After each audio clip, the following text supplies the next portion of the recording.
This podcast is intended for mature audiences. Listener discretion is advised.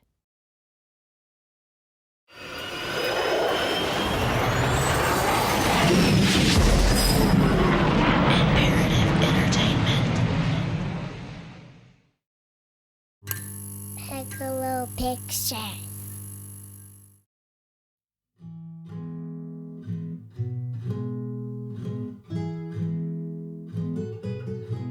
Okay, so we'd been doing the Texas thing for, I don't know, a year and a half maybe, seasonally. I wasn't down there all the time, but when he'd get a trip, I'd fly down, we'd do it. It was just another day, another crossing for Elden Kidd and his smuggling partner, Tim Burson. So we had brought two people from the town of Bukias and put them in a motel in Midland, on the 10 there. At that time, you could go across the river. There was boats there. If you were like a college kid, you could take a boat and go in, have a beer and sit in a restaurant and then come back. And there was never a problem passing back and forth. The journey hadn't been easy. The night before, Elden and Tim had met their clients, 18 in total, in Bukias, Mexico. They then guided them on a 3-hour hike to the Rio Grande River. Once there, they waded across under cover of darkness and camped out until morning.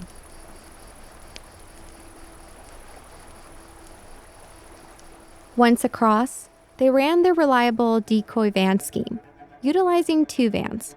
One that looked like a smuggler's van, which acted as a decoy, and another that appeared to be a legitimate tour van, inside which their clients would nervously ride into their new lives.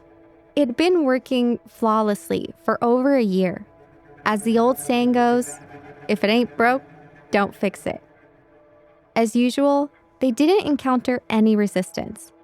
It was smooth sailing all the way to the motel outside Midland, Odessa. It was called the Fern. There was a big, giant pool, and we'd been swimming, and they were all showered up and had new clean clothes on, and we were make sure they had plenty of food and they were taken care of.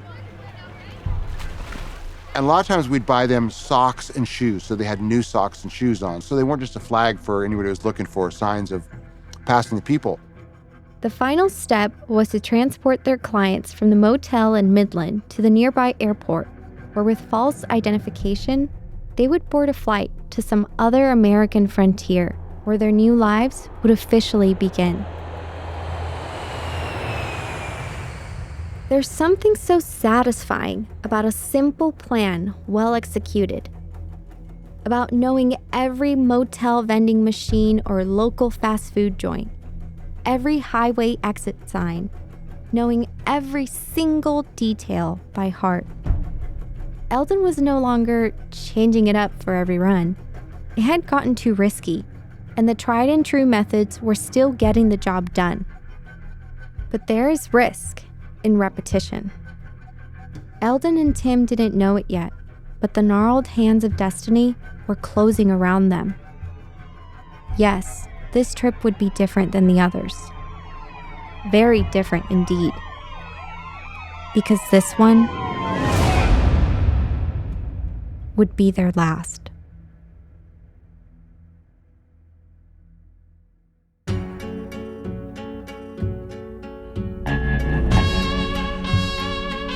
This is American Coyote. I'm your host, Andrea Lopez Villafana. In our 9th episode, the Border Patrol closes in on Elden's operations.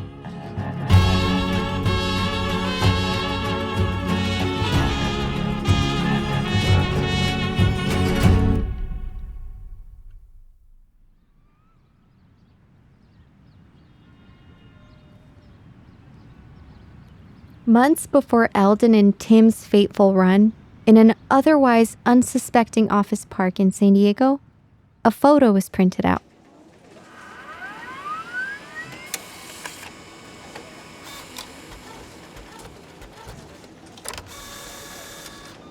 That photo, taken from a database at the DMV, was then sent, faxed and emailed to multiple other offices around the country.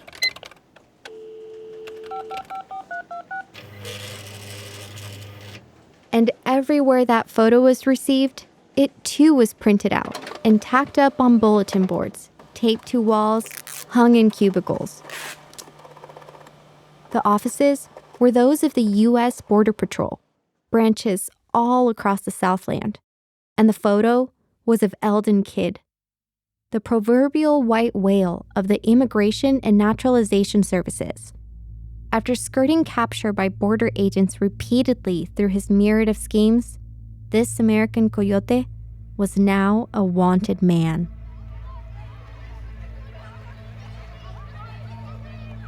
But as Elden and Tim prepped for the final leg of their latest crossing on an otherwise uneventful Wednesday along the Texas border in the spring of 2001, neither had any idea. So it was business as usual for the guys, doing what they always did, making sure their latest clients were fed and freshly clothed, a kindness that would ultimately lead to their downfall. This time I stopped in Fort Stockton, and I'm in Walmart, Kmart, buying shoes and shirts and, Kentucky Fried Chicken, getting, big buckets. And one of the patrol agents that had chased me down in Mexico, or close to the Mexican border, recognized me. What Elden and Tim didn't know was that a BOLO, a law enforcement acronym for Be on the Lookout, had been put out on a man matching Elden's description after he had some close calls with other agents along the border. They often would put up what is called a BOLO, Be on the Lookout for, poster on their wall. If you see this guy again, keep an eye on him. So the way I understand it, they looked at me, decided, let's see what this guy is up to. Since it was one single person, getting 3 buckets of chicken, it was kind of a clue.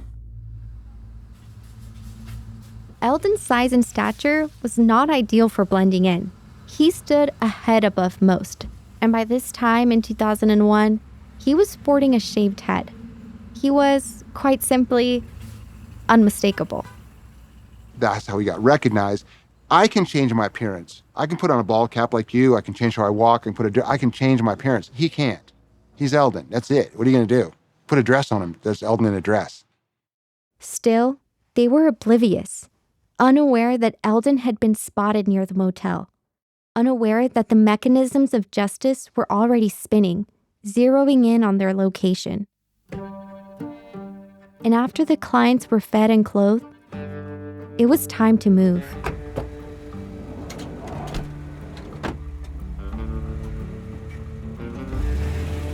From nearly a block away, agents observed that 18 undocumented immigrants moved from their motel rooms into the waiting vans. They had their reasonable suspicion, and they were about to land their white whale. So as we left the motel and got on the Highway 10, we were surrounded by highway patrol, undercover cars. There was a lot of cars, maybe a dozen cop cars at that time. Lights flashing.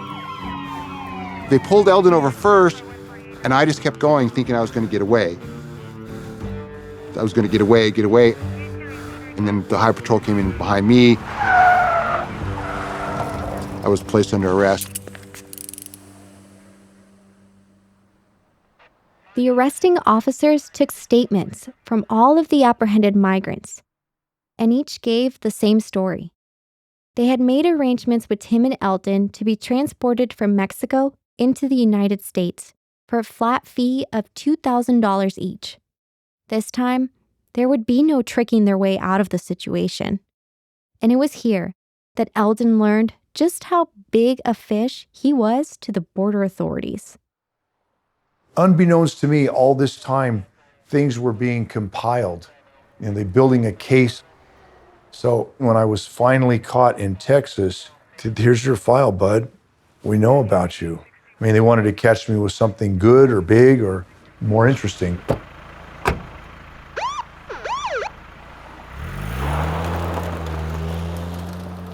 And that's it.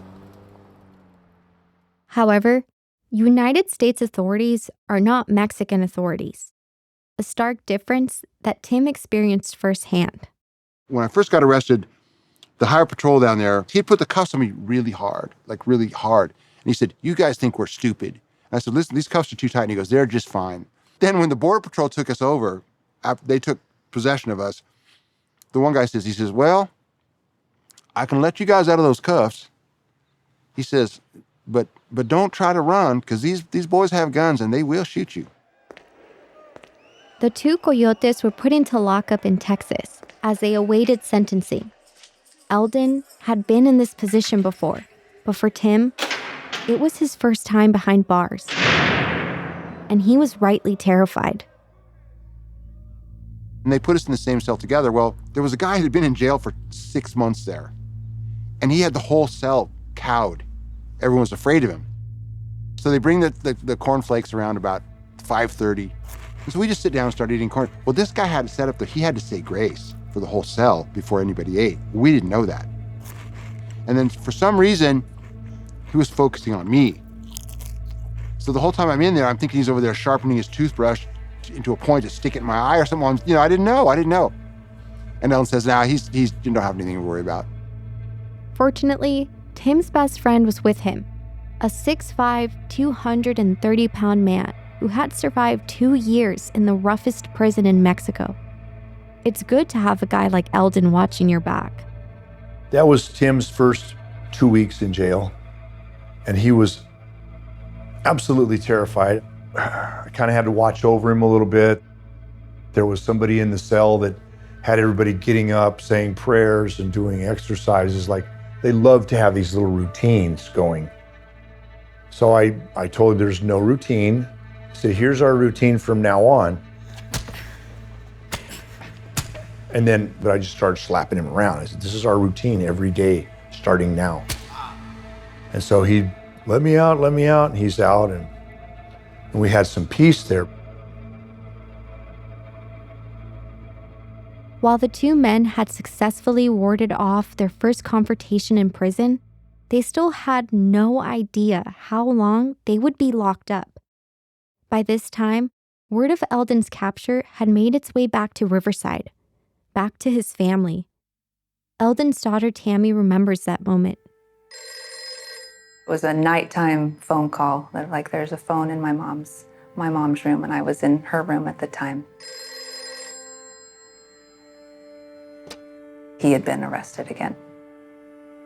Phone calls in the middle of the night are never like a great thing. By this time, the family had become so accustomed to living on the edge that when news finally came of Elden's arrest, they were numb. My mom would always say, no news is good news when it came to my dad. So, because he'd be gone for long stretches of time, and we'd start to worry. But he said, don't worry. No news is good news. She never could control him, so I was like, okay, let's deal with this now. Almost like we were primed for it. I'm like, okay, well, it had to happen eventually. And his other kids, now older and jaded by their father's illegal and unpredictable career, felt the same way. I was newly married, having my own world at that point. I tried to just distance myself from the up and down drama of him going in and going out. And I had a full-time job as a nurse, a night shift, and I was disconnecting.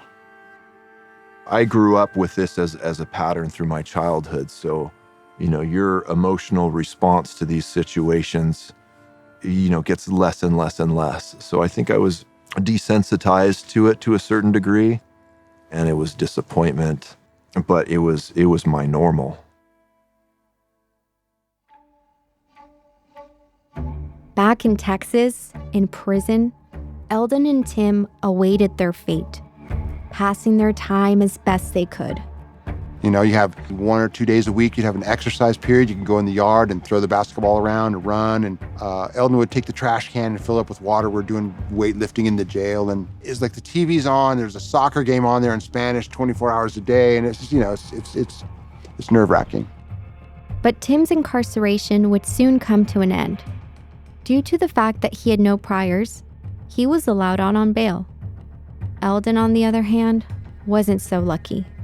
Well, his family was concerned about getting him out, but I was kind of part of that family thing too, because I was his partner. And so his daughter Eileen, I remember her going and paying $10,000 somewhere for the process to me to get released. And I was in jail for 28 days in Texas there. Without Tim, Elden once again had to weather the storm in prison alone. And it was during this time that Elden Kidd would come face to face with the man who had been pursuing him since returning to Crossing. His name was Ackerman. And he was a Border Patrol agent basically because he could speak Chinese. But his Chinese was not good, I'm told. And thank goodness that he was incompetent, because he would have got me a long time ago. But he was the guy that really wanted to get me bad. We reached out to Ackerman, who confirmed the relationship with Elden, but ultimately declined to be interviewed for the podcast. While Elden's contempt for the man is clear in hindsight, back in the summer of 2001, Agent Ackerman held all the cards, and Elden knew it. And the news that Agent Ackerman brought for Elden was devastating. They said it's about 7 years that you're looking at.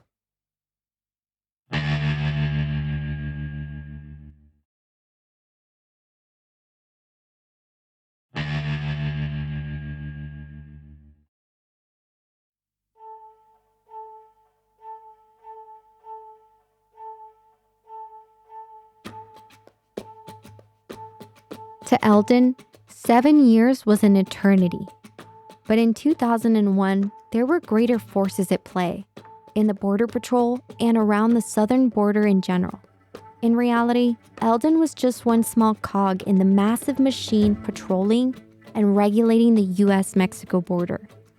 And while the very nature of Customs and Border Enforcement lends itself to corruption, after a sudden influx of money and equipment, the corruption had gotten far worse under Operation Gatekeeper.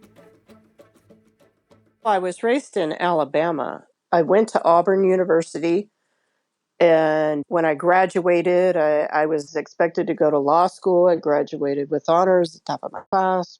We first met Jen Budd in the 4th episode of our series, and the story of her time as a Border Patrol agent is a nightmarish look into just how corrupt the institution was at the end of the 20th century. We had a class of about 60, 65, somewhere around there, and 6 of us were women. But I didn't think much of it. I just expected it to be a variety of different types of people. The very first thing I noticed was, and now we term it the rape culture, but back then we would just call it, sexism or misogyny. From the very first day, that was very evident. It was either the first day or the second day. They separated the men and the women. And they told the women, they told us that, we need to talk to you about female things. And we're all kind of like, what? This feels like 5th grade sex ed. What's going on? They had some female agent come in, and she's telling us how to wear our hair and our makeup and not to wear dangly earrings. We found out later on that night that the guys were talking about, they were telling them that women didn't belong in the Border Patrol. And that the only way that we ever graduated was because we would file sexual assault charges against them or harassment charges against them and force the Border Patrol to let us pass so that we wouldn't sue them. Within the first week, the women who were trainees in the classes above you, who were about to graduate, would come to our dorm rooms at night, and they would tell us what to be aware of. They would warn us that we shouldn't drink on the campus bar because we would be drugged, that graduation nights were dangerous because the men and the instructors would drug a woman's drink, and then they force her to play a game called the Game of Smiles, and it's a sex game where basically she ends up getting raped. And it happened while I was at the academy. A CBS News investigation found in the last 6 years, at least 21 Customs or Border Patrol agents have been indicted or pled guilty to sexual offenses both on and off duty. I had gone to the campus bar one night after studying to get a burger and a beer, and I was walking back to my dorm, and one of my classmates came up to me and said, "Hey, let me walk you home. It's not a good idea for a woman to walk in the dark." As an older woman, and obviously going through that experience, I would be like, that's a sign, but I didn't see it then. We were talking as he lived down the way from me. His dorm was down the way from mine. When we got to the back of my place, that's when he attacked me. He probably had 100 pounds on me. I remember trying to, use the stuff I had learned in the Border Patrol Academy and the training, the fighting techniques. It just didn't even faze him.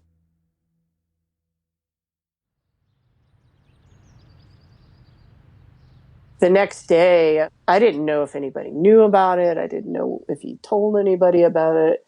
I thought he'll just keep it secret. I didn't want to ruin my chances of getting this job. I really needed this job.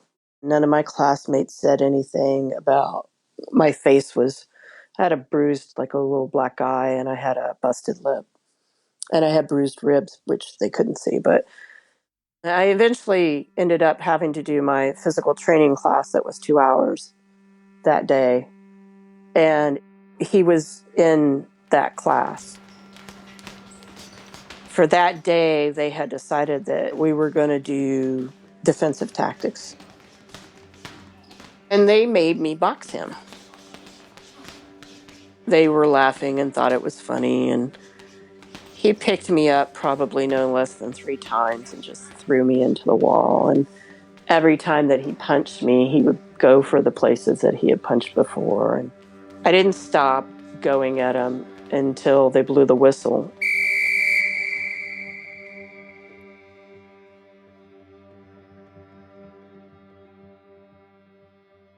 Part of me felt like I have to survive this. I have to get past training. I have to become a real agent. And then when I became a real agent, I set out to prove that I was a good agent. They kept doing things to me thinking I would leave. And I'm like, you got to really get up early in the morning. Really, I mean, you have no idea how tough I am, and I just kept at it.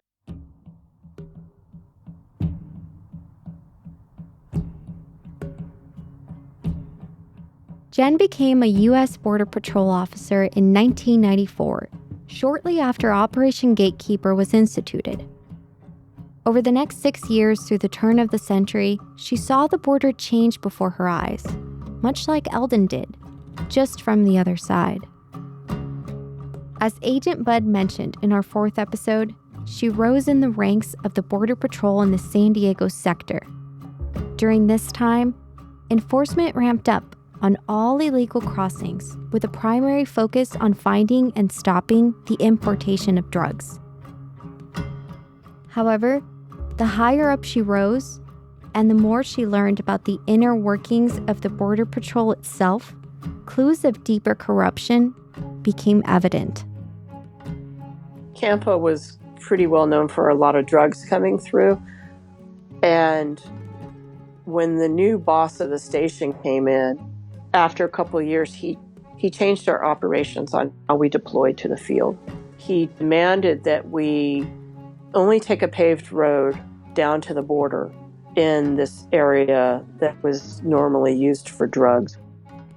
All of us who had been in for a while were like, wait a minute, this doesn't sound right. So I had done a narcotics detail with the DEA out there. And they had eventually gotten to the point where they trusted me and told me that their real purpose was that they heard that somebody high up in the station was organizing the smuggling of drugs coming across. And I was like, and so, there's just these little bits and pieces. I decided I was going to open an investigation on my boss.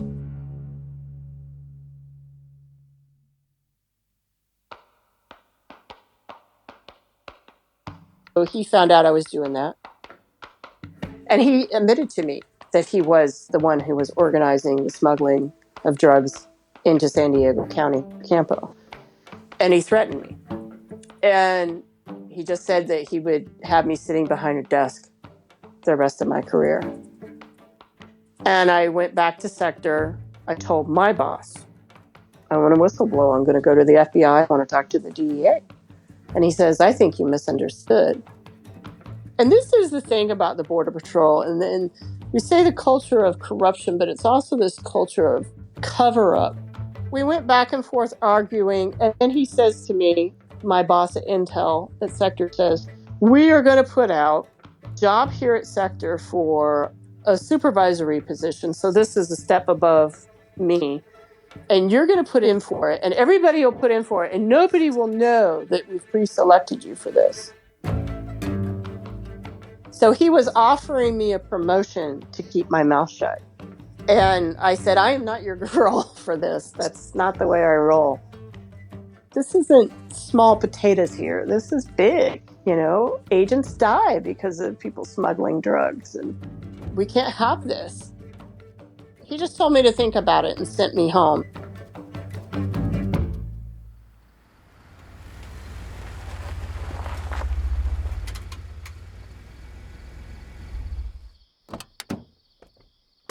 As I'm walking in the door, there's a message on my answering machine. And they said, you know, you got to come up to Campo and do a midnight shift overtime. But we weren't doing overtime now. The crossings were low. There was no need for overtime. And so I had an idea that this, you know, is probably being set up. So I made sure I had my vest and I had plenty of ammo and stuff. Still, it's like, it just seems ridiculous, you know? I mean, it couldn't possibly be this, right? I went out there and they put me on a stationary position like 20 yards off the fence in the drug zone in this zone 4. That's like a training position or a junior agent position. And it's a really bad position that you can't see anything in. So at like 3 a.m, I can't see anything but a flash coming from the little hole in the fence. And I realize it's automatic weapon fire.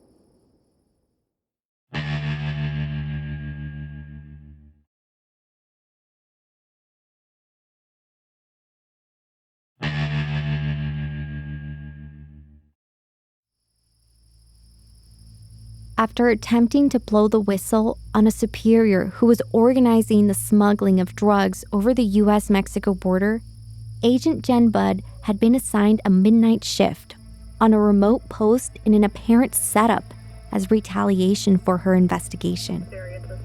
She was alone in her vehicle when things took a turn. So at like 3 a.m, there's this flash coming from the little hole in the fence.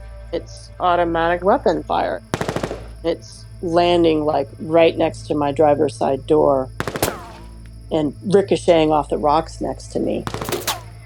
Even then, I would be shooting into Mexico. There's families that live right there. You know, I'm not going to shoot at something I can't see. The best option for me was to get out of there. I kicked my truck in reverse and I flew northbound, probably around 200 yards. And I knew they couldn't see me. And the whole time I'm, you know, on the radio saying shots fired and asking for backup. Now, the whole night I've been talking to agents in my zone, no problem. And nobody now is answering me that I'm getting shot and I need backup. So I call for the supervisor in my zone and he's not answering. And then I call the station, Campo Station, and nobody answers there. And there's a permanent supervisor inside and there's people inside working and nobody's answering. It's just dead silence on the radio. I'm kind of in this like dirt cutout with brush surrounding my truck and I have my lights out and I'm just like, what am I going to do? Is this really what I think it is? All of a sudden this car's coming. I can see him coming down Tierra del Sol, the paved road. You can see the headlights.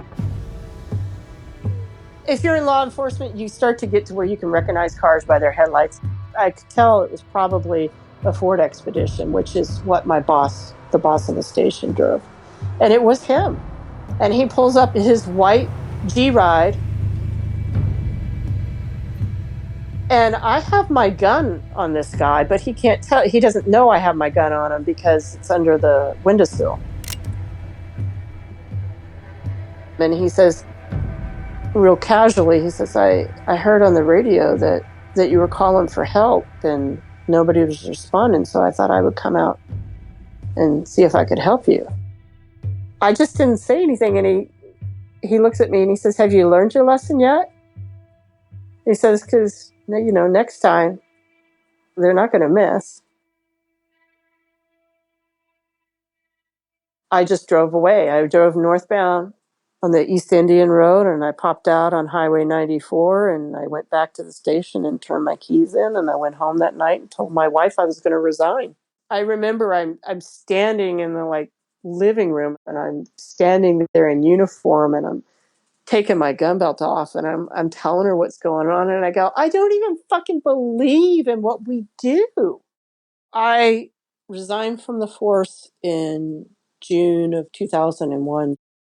I just was so angry about how it ended. And I realized I had PTSD from the Border Patrol and from the rape and everything. Just every day in the Border Patrol was constant fight or flight, but not because of the migrants that I dealt with. It was constant fight or flight because of the agents I had to work with. The fallout from her time in the Border Patrol is something Jen struggled with over the next 2 decades. But there is a silver lining. I just had a lot of soul searching that I had to do. So that's how I originally got involved with the Southern Border Community Coalition. It seems like it happened, in only 7 years since I left the patrol, where I was this hardened agent and didn't give a lot of leeway to the migrants I arrested to then I'm advocating for these migrants. So yeah, I just completely flipped from being, La Migra in green, the green monster, to now advocating for immigrant rights and accountability of the Border Patrol. In her time as an advocate, Jen has heard too many stories. Stories about corruption, about intimidation and assault, and about the mistreatment of migrants. The Border Patrol has been horrible to migrants since 1924 when it first started. And it doesn't matter who's in charge. It's been horrible and racist. And the very first Border Patrol agents were sons of the Confederacy, and it has had KKK members in it. It is a racist organization with a rape culture. It is misogynistic. It is corrupt beyond belief. I believe that it needs to be torn down. We're using a law enforcement tool to handle what is a humanitarian problem. The Border Patrol is a law enforcement tool. They cannot handle asylum, which is a humanitarian issue. What we should have been doing since the days of George W., and especially during Obama, and now, is building up the asylum system. The answer isn't to make asylum seekers criminals.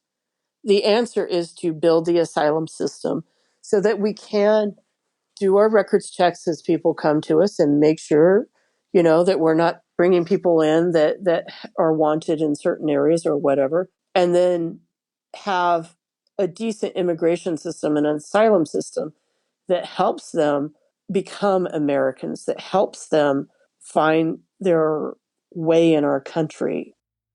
But back when Jen was turning over her badge and resigning from the Border Patrol, back when the corruption was reaching a fever pitch, that's the exact same time Elden Kidd was sitting in a Texas prison, awaiting his sentence. However, something was about to happen that would change Elden's life, the Border Patrol, and the world forever. It's 8:52 here in New York. I'm Bryant Gumbel. We understand that there has been a plane crash on the southern tip of Manhattan. You're looking at the World Trade Center. We understand that a plane has crashed into the World Trade Center. We don't know anything more than that. We don't know if it was a commercial aircraft. We have another copy. There is the second plane, another passenger plane hitting the World Trade Center. These pictures are frightening indeed.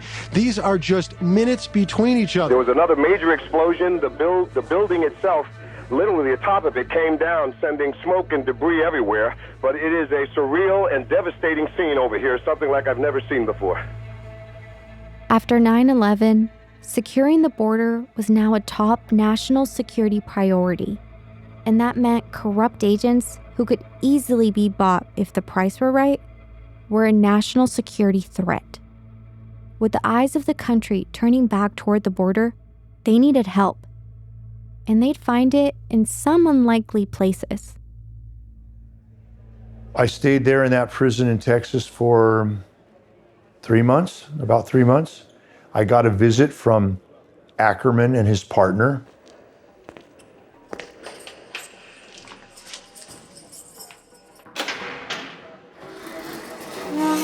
They said, we need to make a deal with you. It's 9/11. There's a group called the Uyghurs who are Chinese Muslims. And we need some help with that, among other things. They were mainly concerned with ferreting out corrupt border agents. They wanted me to try and find them. And I asked them, how do I do that? And they said, well, you're the Coyote. You're the creative one. Find a way, or you're going back to jail. We will be your parole agents for 5 years. And if you don't perform, you come right back here. And then that started a new 5-year chapter of my related smuggling career. So then I went from being a coyote to working with the Border Patrol.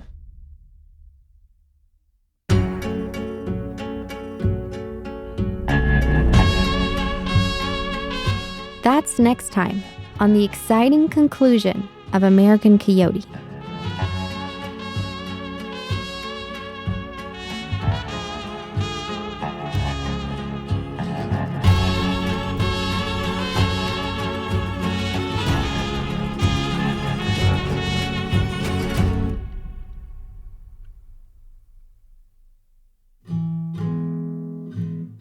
If you would like to learn more about how to help with the immigration crisis along the U.S.-Mexico border, check out organizations like Texas Civil Rights Project at txcivilrights.org, Border Angels at borderangels.org, Young Center for Immigrant Children's Rights at theyoungcenter.org, or Raices at raicestexas.org, RAICES-texas.org. American Coyote is created, written, and produced by Joshua Schaefer and Eli Corris of Piccolo Pictures. Executive produced by Jason Hoke and produced by Andrew Richards of Imperative Entertainment. And produced by Alvin Cowan. Original music for the series is composed by Joshua Klebe. The original corrido, The Ballad of Elden Kidd, written and performed by Daniel Schaefer and Los Two Guys out of Austin, Texas. Assistant editing by Max Drankpole. Sound recording by Nick Sinakis and Matt Stouter. Sound editing by Joshua Schaefer and Nick Sinakis. Sound design and sound mixing by Craig Platte. Poster design and graphics by Jeff Quinn. Production legal by Sean Fawcett of Raymond Legal PC and Davis Wright Tremaine, LLP. Host record by Deborah Reeves and Signature Sound in San Diego, California. Please subscribe, download, and share these episodes and follow us on social media for extra content and updates. I'm your host, Andrea Lopez Villafaña. Thanks again for listening.